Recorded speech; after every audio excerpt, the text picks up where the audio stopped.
Hey everyone. Hope everyone's doing happy. Hope you all are doing safe, doing well, and just doing overall groovy. Welcome to your Geek Report for the week of April the 1st through April the 8th of 2024. We've got a few news items to talk about, and they're mostly movie and TV news, so let's get started. So first off, we got news that the Quantum Leap reboot has been canceled after 2 seasons. I'm going to talk about what's going on here and why I think it was canceled. In other news, Julia Garner has been cast in Fantastic Four reboot as the Silver Surfer. I'm going to talk about this and just give you my overall feelings of this. In other news, Tales of the Empire has dropped a trailer. Now, this is going in the same vein as Tales of the Jedi, a bunch of shorts detailing different sections of the Empire. We're going to take a look at the trailer, and I'm going to give you just my overall thoughts and opinions on it. And finally, Tron Ares and The Mandalorian and Grogu have gotten official release dates. We're going to look at The Mandalorian and Grogu especially, and just look at what this release date means for The Mandalorian and Grogu, and also what it means for Star Wars. Because I do believe that The Mandalorian and Grogu is a huge movie for Star Wars fans. And finally, Call of Duty has dropped Season 3 for Modern Warfare 3 2023. We're going to kind of talk about it just a little bit, and I'm just going to give you some of my overall impressions of it. I have not played Season 3, and I don't intend to. There's really nothing in there that I really want to play. And I got to ask the question, is this it for Modern Warfare 3? Because we're already getting reports that the next Call of Duty Black Ops game, which comes out this fall, is getting ready to drop a trailer. So we're going to kind of look at Season 3, and I'm just going to kind of give you my overall thoughts on Call of Duty now. Okay, Modern Warfare 3 now as it stands. So sit back, relax, grab yourself something to drink, grab yourself something to eat, and let's look at the Geek Report for the week of April the 1st through April the 8th of 2024.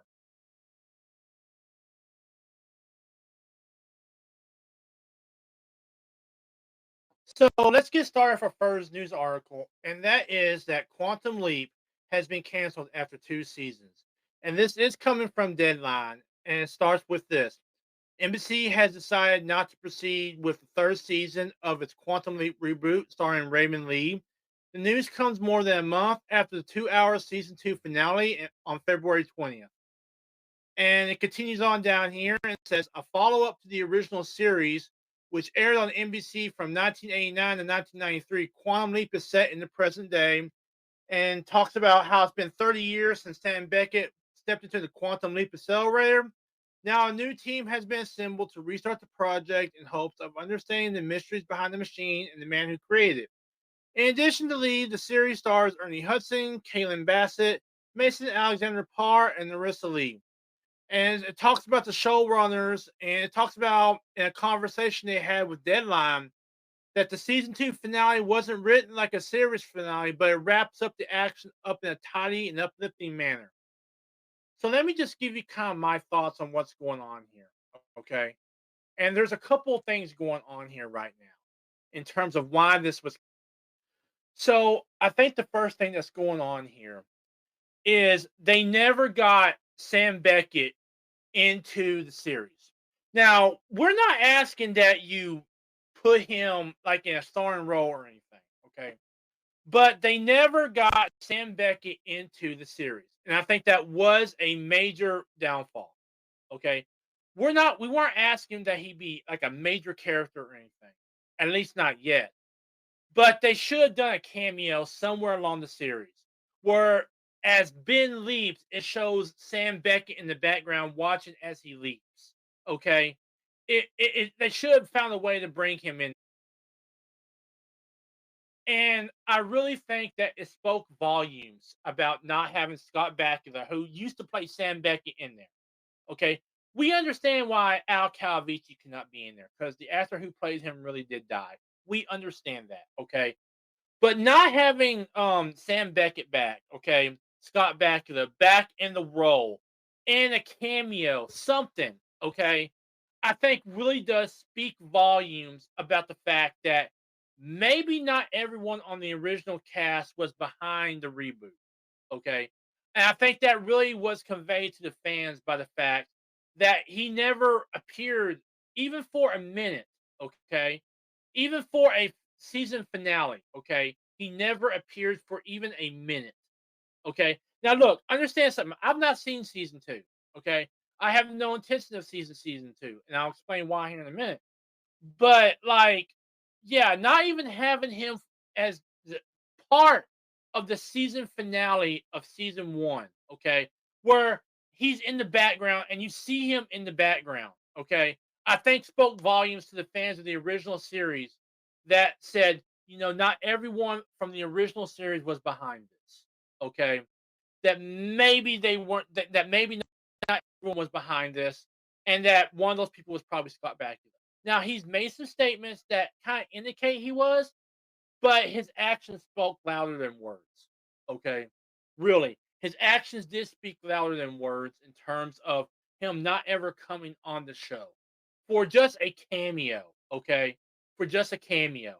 I really think that really did speak volumes about what the original cast thought of this new reboot. Now, let me say this. They tried to overcome that by having a lot of stuff linked back to the original series. We had Magic, someone who Sam Beckett had jumped into in the original series. Okay. He was on there, who's being played by Ernie Hudson. We had, Al Calvici's daughter on the show. Okay. We had all these throwbacks to the original series.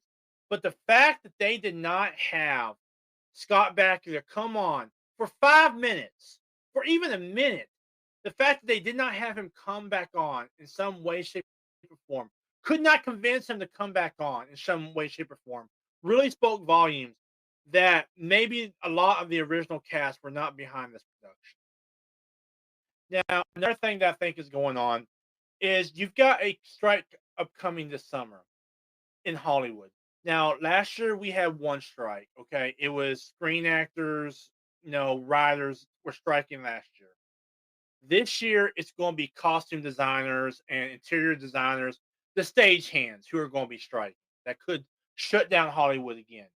I think that you're probably going to see a lot more cancellations now because of that strike. Okay, I think you're going to see Hollywood really start canceling some shows because of the upcoming strike and trying to save money because they know the strike is coming. And so they want to save as much money as they can. So they're going to be canceling shows that just ain't working. Okay. And to be all honest with you, okay, I tried giving Quantum Leap a chance with season one. Okay. It just did not grab my attention like the original series did. All right. It just did not grab my attention. So yeah, like I think that the upcoming stagehand strike, whatever the organization is called, I think that that is playing a factor in this also, in terms of like them canceling this show. I think another thing that was going on was in Quantum Leap, there are certain rules you have to follow. Okay. Those rules were you could not jump outside your own lifetime. Okay. And I understand that technology between now and then has advanced enough. So I could have given them a little leeway in saying, okay, you could not jump outside of your father's timeline, or you could go only as far as your grandfather's timeline. But I really think they jumped the shark in a couple of episodes where one episode was he went all the way back to like the Wild West and jumped into someone in the Wild West. And then in the season one finale, he jumped into the future and met someone in the future. So I really think they broke the rules of Quantum Leap. And I really think that that really turned off a lot of fans when you broke the rules that were established in the original series. Now, we give you some leeway because of the simple fact that there is an advancement of technology. Okay. Ziggy between then and now is loads more advanced. We understand that. Okay. But I do think that they kind of went a little too far, especially with the whole jumping into the future thing.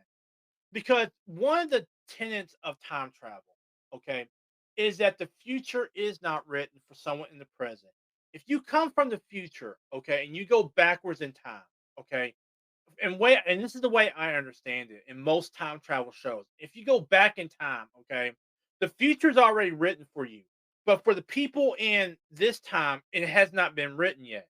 So if you change something in this time, okay, you'll change the future for these people. But as for you, it may or may not change depending on what type of lore they use. Okay. And time travel lore can get kind of timey-wimey sometimes. I mean, it can get really out there. But yeah, like I think they really went too far when they went into the future. There was an episode where they went into the future, and I think they went way, way too far with that. Okay. I might have been able to excuse the Wild West stuff. But when they added the whole jumping into the future thing in that I think it was the season one finale, that went too far. That just went too far for me in terms of okay, they're now breaking the lore of the world that they're trying to reboot. Okay, I mean they're basically breaking the lore of it. So yeah, I think they went way too far, and I think that turned off a lot of fans.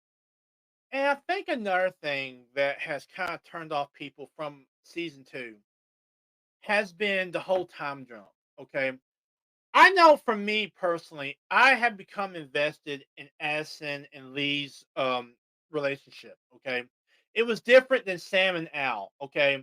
Addison and Lee had a relationship. Okay. They were husband and wife. Then you get to season two, and he's been missing for about 3 years. The project's been shut down, and Addison has moved on. Okay. I think the fact that they did that turned me off because I had started to grow a connection between the leaper and the person who's guiding him. Okay, Addison was guiding Lee in what he was doing. Okay, all right, and so I really felt that that connection was broken when they went and they did what they did with season two. In season two, they had 3 year time jump where he'd been missing for like 2 or 3 years. Addison had moved on and had gotten another boyfriend. I think she even got married. And it kind of broke that. Okay. It really broke that. So, yeah, I think the fact that they did that 3 year time jump, okay, and they kind of broke the relationship that Addison and Lee had together, I think that really at least turned me off because I was really getting into the groove of Addison and Lee's relationship. Okay. Not only were they partners in this project, but Addison was originally supposed to be the one who was supposed to be leaping. Instead, Lee went and did it without her, and she had to kind of play backseat to what he was doing. Okay. But at the same time, he still loved her enough to take this chance, knowing that there was a big risk that he can never return home. Okay. So I do think that the whole time jump and really the breaking of the relationship between the leaper and the leapee was really something that kind of turned me off. Okay.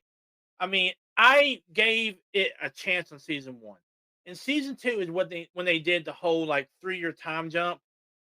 And like, yeah, like I just couldn't get into it really after season two. I was really losing interest at the end of season one. Okay, especially with the future stuff. But when season two premiered, I'm like, yeah, I'm done. You know, because I think that I had become invested in that relationship. Okay, how his decisions and her decisions were straining that relationship. Okay, and then suddenly that's gone. That's just gone, and we don't know like really how it's going to be repaired. Now I've not seen season two, okay, and on top of that, Addison has a boyfriend, but we know she loves Lee, and so I just felt wrong. It just felt wrong in that point to keep watching because I felt like a major component of what was keeping me watching this relationship was suddenly broken. Okay, so yeah, like I think that was something else that probably turned off a lot of fans like myself. And I think another thing that's kind of going on now is that people are tired of reboots and rehashes. I think that it came out at the wrong time. Okay. I really do. I think people are just growing tired of the trend of reboots and rehashes and reimaginings and whatever you want to call it. Okay. I think people are just growing tired of it and they want original stuff. Okay. Because they're just tired of it. And these reboots and rehashes seldom, seldom are they as good as the original. Okay. And Quantum Leap was like that. Now, look, don't get me wrong. Okay. Quantum Leap was an okay show, but the original Quantum Leap was great. Okay. But the reboot did not measure anywhere up to that. And I don't think it's going to get a chance now because it's been canceled. Okay. But still, like, people are growing tired of all the reboots and rehashes, and they just want original content now. And I really do think we are seeing an oversaturation of all these reboots coming out. Okay. Even when they're continuations, we want original stuff. And Hollywood, the TV companies are not giving us that at the moment. Okay. They're just not. And honestly, it seems like Hollywood is really scared to take chances now. And we're seeing that with all these reboots coming out, all these reboots that are being looked at and are announced and stuff. And I think people are just getting tired of reboots and they want original content and they want Hollywood to start taking chances again, honestly. But yeah, kind of getting back to what I was saying, the Quantum Leap reboot has been canceled over at NBC after 2 seasons.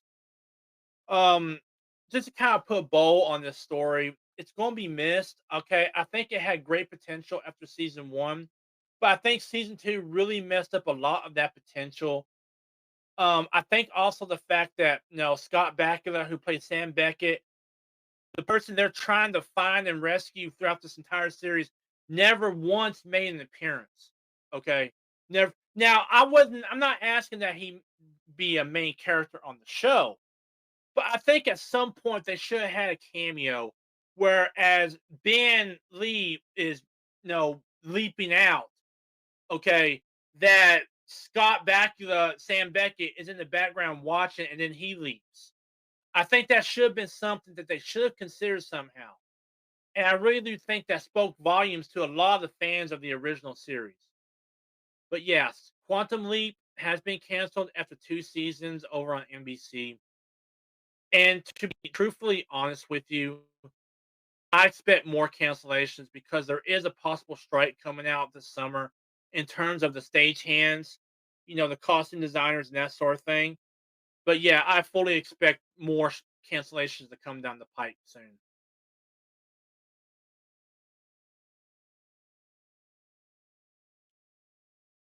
So, as many of y'all know, Marvel Studios is doing a Fantastic Four reboot.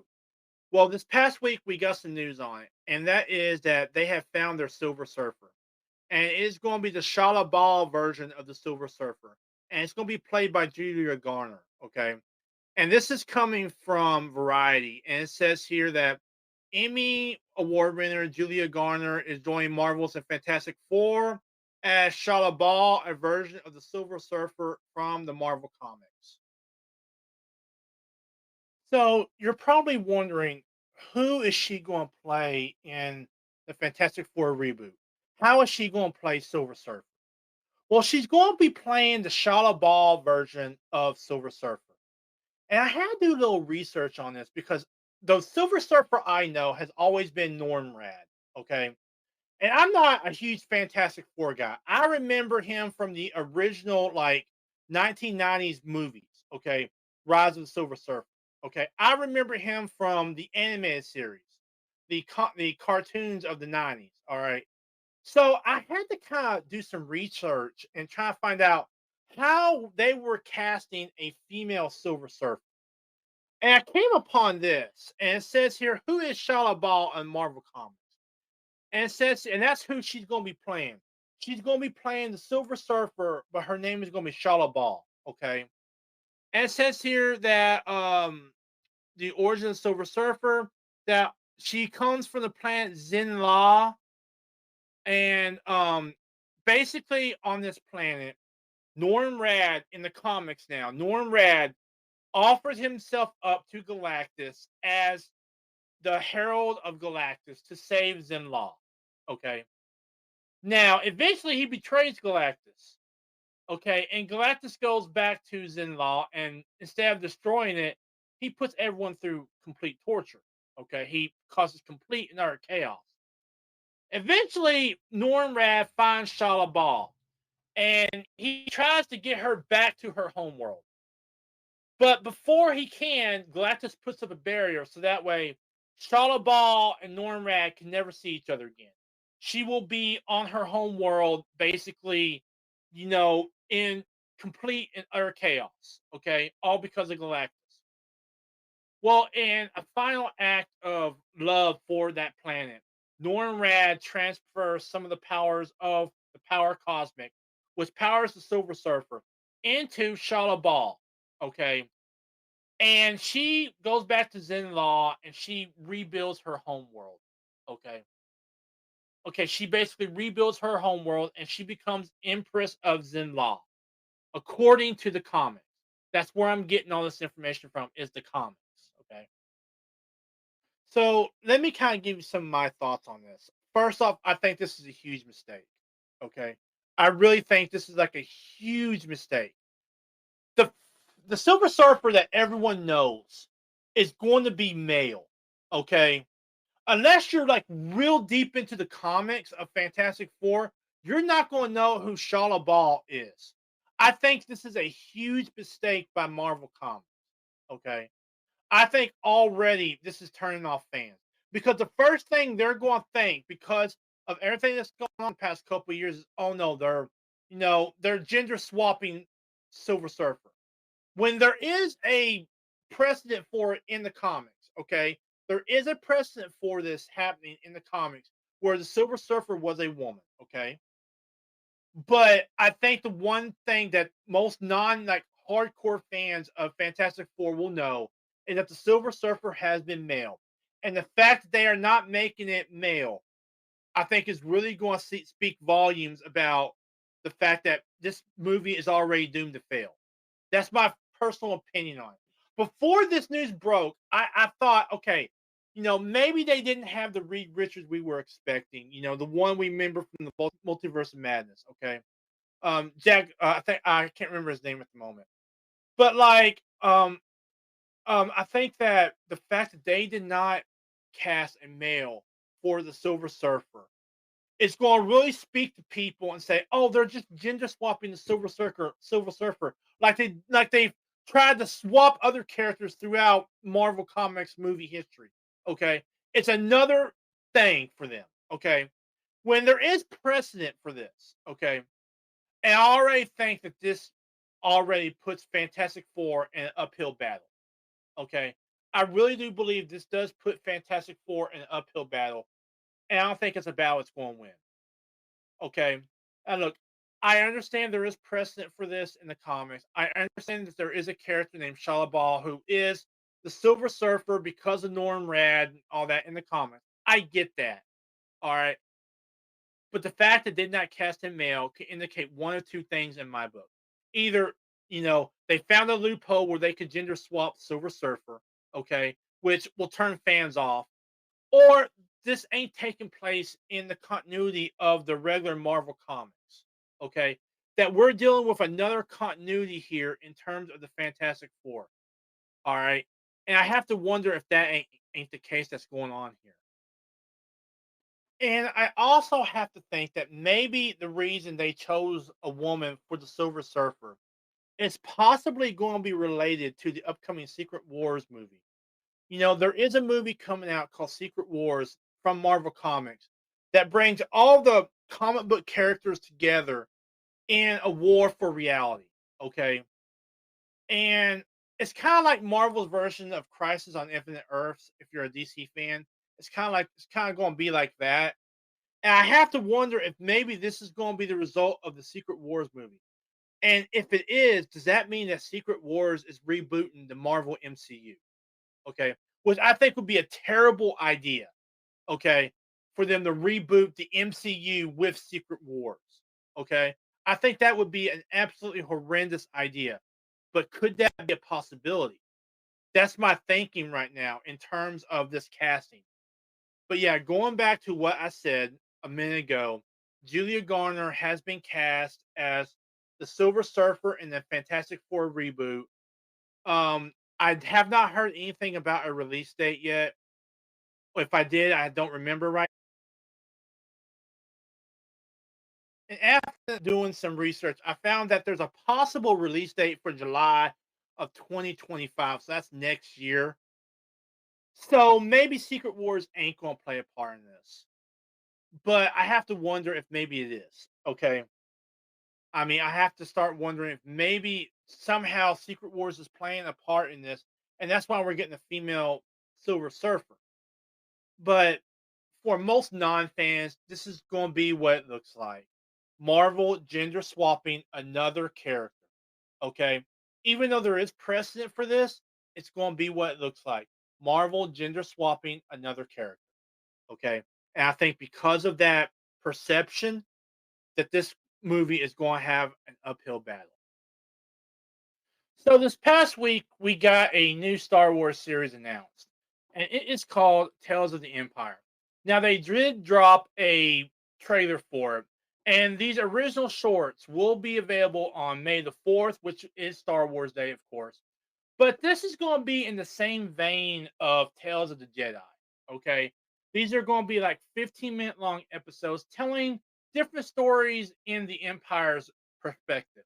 Whereas the Jedi, Tales of the Jedi, told it from the Jedi perspective, this is going to tell it from an Imperial perspective. I think it's really interesting.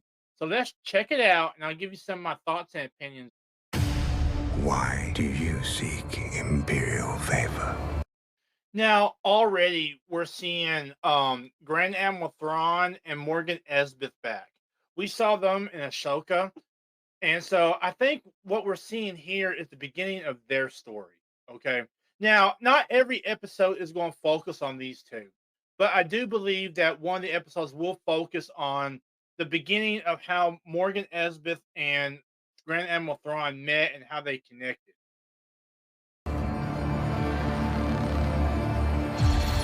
Years ago, Now, all right my people here, were all but not right here, we're seeing Morgan talk. So destroyed. My anger gives me strength. It is that strength I offer the Empire. Offer accepted.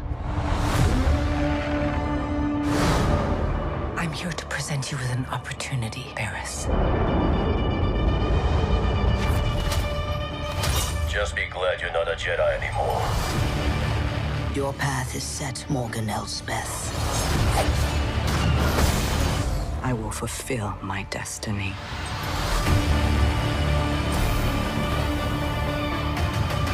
Mercy only breeds defeat. now, right here, we're seeing the Grand Inquisitor. I've not seen him since, let's see, Rebels. I think I've not seen him since Rebels. So I think we're going to have a story focused on how they create Grand Inquisitors, how they train them and stuff. But I will help you overcome this weakness. Attack!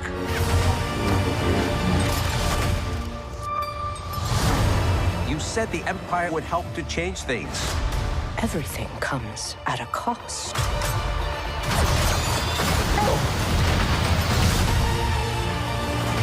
My world has been burning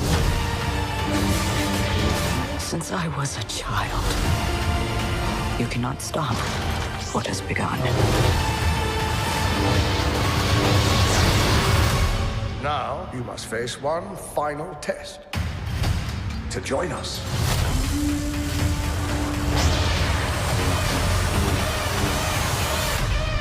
It is time you meet your new master.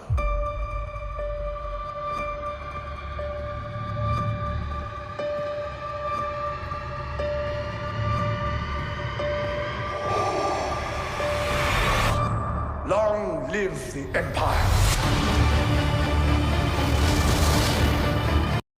Okay, so there we had it. That was Tales of the Empire. Basically, they focused really on Morgan Elsbeth, Grand Admiral Thrawn, and the Inquisitor. Okay, and those stories. So I have to wonder if the series is going to do the same thing.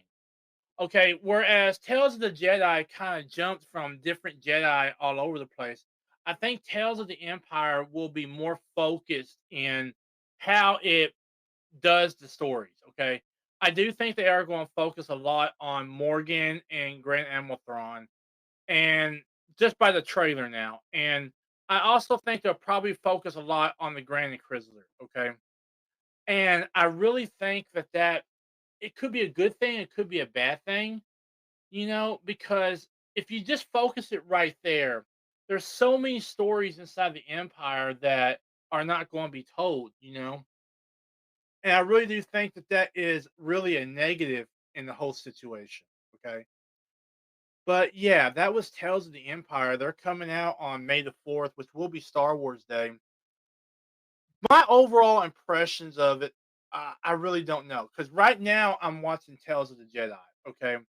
But I fully expect to see other Tales series come out. I fully expect this to be a series. Okay. I mean, the skies are the limit for this. I mean, they could do Tales of the Bounty Hunters, Tales of the Mandalorian, Tales of the Republic, Tales of the Sith. I mean, all kinds of stuff. All right.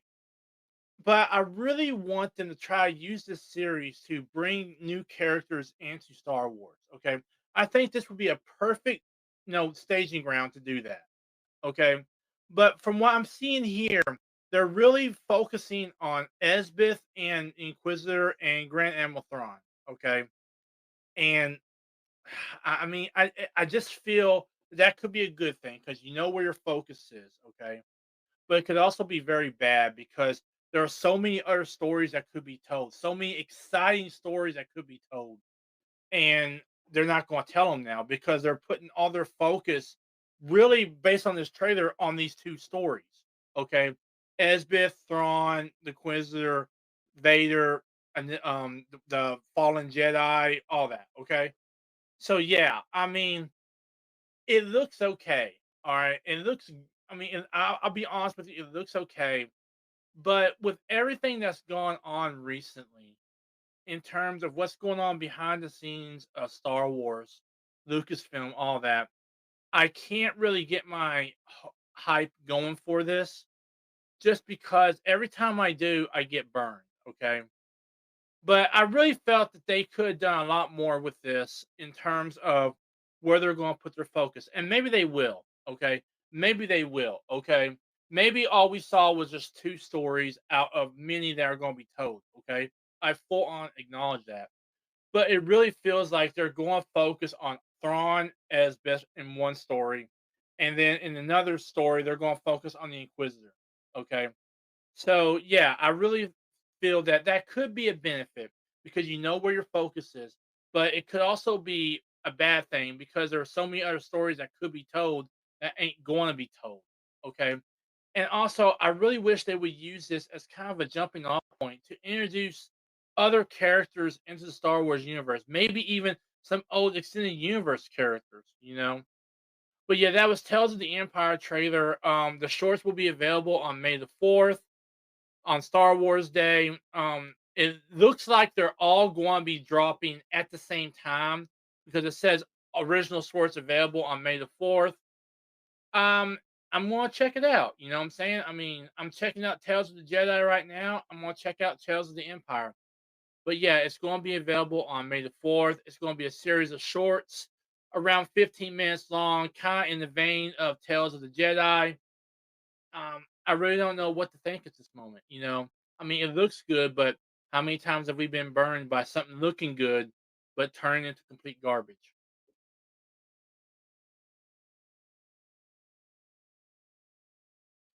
Now, in our last bit of movie and TV news, we got some release dates for two big series that are coming out. The first one is being Tron Ares, and the other one is Mandalorian and Grogu. Now, Tron Ares is set to release on October 10th of 2025, which is next year. And The Mandalorian and Grogu will release on May 22nd, 2026. The one I really want to focus on is The Mandalorian and Grogu, okay? So first off, this is going to be the first Star Wars movie that has returned to theaters since The Rise of Skywalker. And it has been a struggle for Star Wars to get back into it, okay? To re-release in theaters, okay? But I think that this is also a very important movie because I have come to the conclusion, and this is just my personal opinion, that the Mandalorian and Grogu will probably be Jon Favreau's goodbye to Star Wars. Okay, I think that the reason they put it out so far to 2026 because maybe they were hoping for a way to change his mind, or something along those lines. But I think it is his goodbye. Okay. I mean, I think that, too much stuff has gone on behind the scenes for him not to leave. Okay. And I think he wanted to leave on top. Okay. So he probably made some kind of deal where he said, look, I'll make y'all a Star Wars movie. Okay. And then I will exit stage left. I think he's had enough. Okay. I mean, I think the firing of Gina Carano really did it for him. Okay.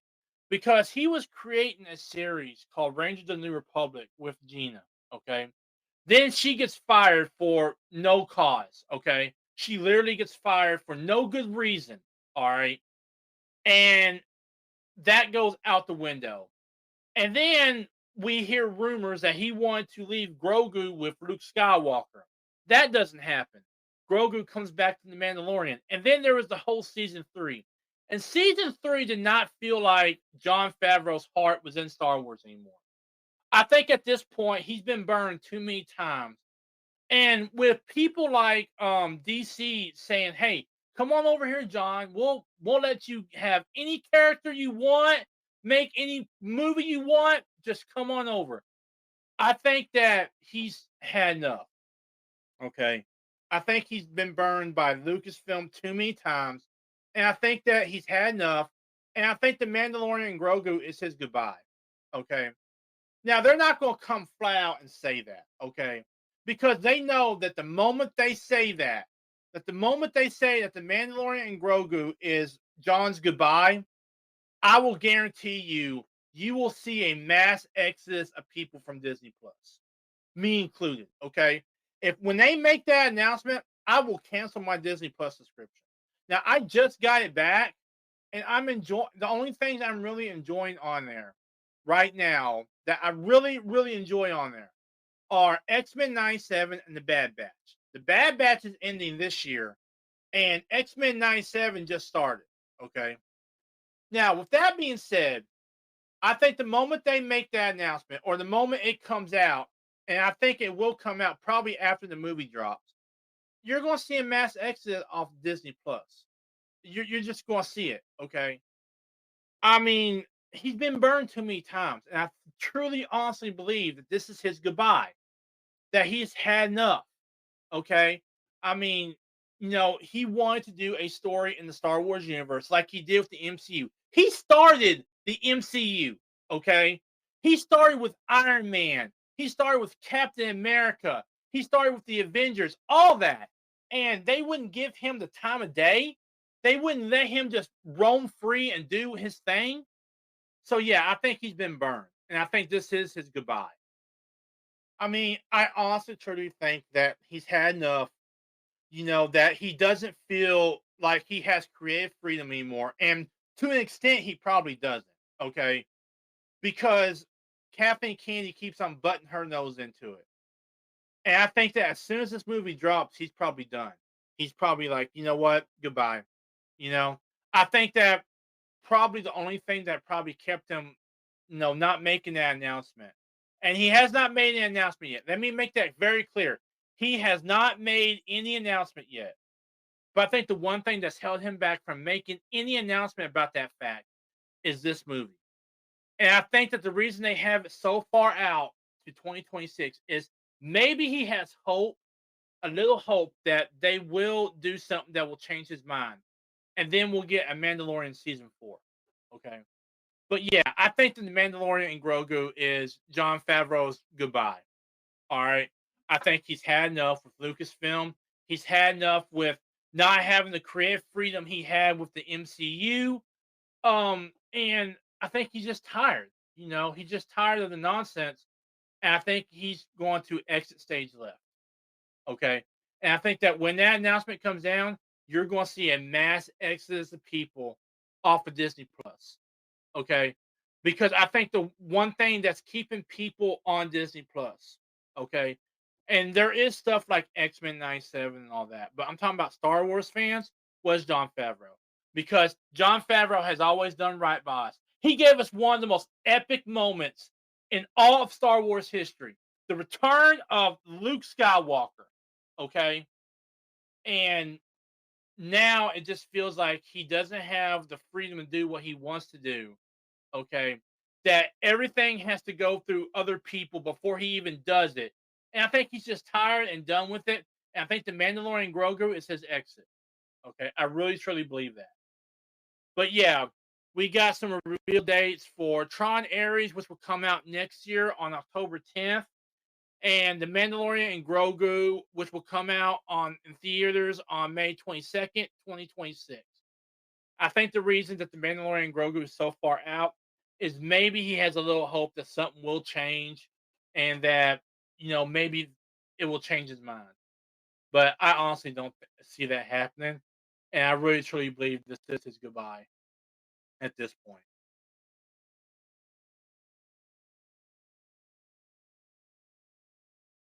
So, in our last bit of geek news, this past week, Modern Warfare 2023 dropped season 3. Now, this here is a season 3 roadmap, and we're getting some new maps, we're getting some new modes. Warzone Mobile, of course, dropped, and a couple of other things, like if I can find it on here. Let me go over here. Let's see. We've got new weapons and operators. We've got a sniper rifle. We've got a FJX Horse, which is a battle rifle. We're getting a BAL 27. We're getting a gladiator hand knife. We're getting some events. Stuff like that. So yeah, this is the season 3 roadmap, and I'm gonna just be honest with you. We're at that time where people have gotten burned out on Call of Duty. Okay. We're entering that time where people are just burned out on the old Call of Duty and are waiting for the new one. Okay. This happens every year. It happens with me. And look, I enjoyed Modern Warfare 3. Okay. I enjoyed the multiplayer. I did not enjoy the campaign. Okay. Which is a first for me. All right. Which really is a first for me, because some of my most favorite moments from Call of Duty has been the campaign. Okay. I didn't enjoy the campaign. I flat out didn't. It literally felt like mini Warzone maps. And honestly, just that feeling alone indicated to me that the campaign was lazy, halfway done, and basically, just lazy. Okay. I mean, that's the only way I can explain it. They literally took these maps and did like a Warzone thing with them when they could have done so much more. Okay. But I did enjoy the multiplayer and I did enjoy zombies. Okay. I will full on admit that I enjoyed. Now, I did not play Warzone. I have no intention of playing Warzone. But like, yeah, like I'm just burned out on Call of Duty at this moment. And really there's nothing in season 3 that I really want. Okay. There really isn't nothing in season 3 I really want. So I'm just gonna take a break from a little bit, but I think that we're probably going to get a trailer for the next Call of Duty game, which will be Black Ops Gulf War. More than likely, we'll get it in June at Summer Games Fest. But I would not be surprised if it came sooner. But yeah, we're entering that time where people are just burned out on Call of Duty, and basically they're getting ready for the next Call of Duty. They're waiting for the next trailer to drop and that sort of thing. But yeah, season 3 did drop this past week.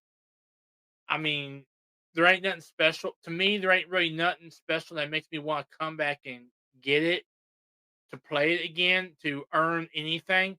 I mean, the Battle Pass has like Snoop Dogg and all this other stuff, but I don't really care about that. In fact, I really think that skins like that really take you out of the experience, because if you're sitting there playing against someone and you see them looking like a dog, okay, that's what the skin looks like. It looks like a dog. I mean, it really takes you out of the experience. At least in my, at least in my point of view. Okay, I mean, at least in my point of view, it takes you out of the experience. But yeah, this past week, season 3 for Call of Duty Modern Warfare 2023 did drop, and we're just entering that time where people are just burned out on Call of Duty. It's that simple. So that was your Geek Report for the week of April the 1st through April the 8th of 2024. To kind of look back over what we talked about, we got news that the Quantum Leap reboot has been canceled after 2 seasons. Julia Gardner has been cast as the Silver Surfer in the Fantastic Four reboot. Tales of the Empire, a new Star Wars anime series, has dropped its trailer, and we looked at it. And we also got news that Tron Ares and The Mandalorian and Grogu got official release dates. And over in gaming news, Call of Duty Season 3 drops. I hope you guys are doing good. I hope you guys are staying safe and staying well. Check out my other video sites and my social media at the end of this video. I will see you guys in the next video and in the next stream. Laters.